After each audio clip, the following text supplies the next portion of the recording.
Page 6, number 2. Consider the function f of x equals 8x to the negative 1 plus 3. X is not equal to 0. Maybe the trickiest thing about this is just that 8x to the negative 1 plus 3 is actually equal to 8 over x plus 3. And the next trickiest thing about this is when you type it in the calculator, make sure that you put parentheses around 8 over x as you put it in. Not that this is going to give you an error, but just because when you have more complicated things than this, you do want to get in the habit of putting parentheses around it. And the best thing to do is to put parentheses around the numerator and parentheses around the denominator. And again, in this case, it's not going to hurt you not to put them, but in other cases, it will. Okay, so there's the function, 8 over x plus 3. And I'm going to put it in the calculator. And I'm going to take a look at the table because I want to fill this in here. It says to fill all these y points in for the correspondent x's. First, I'm going to go up to see what negative 10 is. Negative 10 is 2.2. So I'm going to write that. Negative 8 is going to be 2. Negative 5 is going to be 1.4. Negative 4 is going to be 1. Then I need to go to the next screen. Negative 2 is going to be negative 1. Negative 1 is going to be negative 5. 0 says error. What does that mean? We're going to talk about that.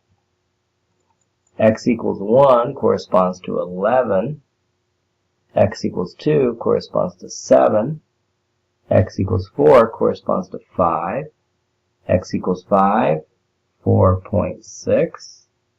And x equals 8 is 4. And finally, x equals 10 is 3.8. Okay. Oh, we forgot to do this. Write down the domain of f of x. Okay, remember, the domain of f of x are all possible x values for the function. And in this case, it tells us that there is one x value that we cannot consider, which is x is equal to 0. So let's say that the domain is x is all real numbers except 0. And another way we can write that is just like that. X is not equal to 0. That's another way of writing it. Okay. Now it says to draw the graph for negative 10 to 10. And so we're going to use this here. And we're going to use the points that we just calculated. So here's negative 10, here's 0, here's positive 10. Let's see, 2.2,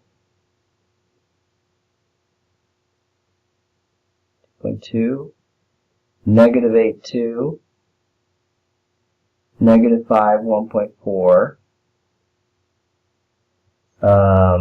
negative 4, 1, negative 2, negative 1, negative 1, comma negative 5. Okay? Looks kind of like this. Okay? And then now let's talk about what it means to have error where it says x equals 0 says error. Besides that, we find out that x cannot be equal to 0. Guess what? That's an asymptote. That's an asymptote for this function. The asymptote for this function is right along the y-axis. There's 0, there's negative 10, there's positive 10. Okay. What about the other points? 1, comma 11.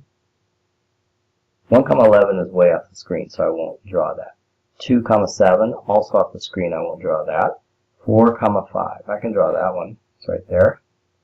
5, 1.6, or 5, 4.6, it's about there.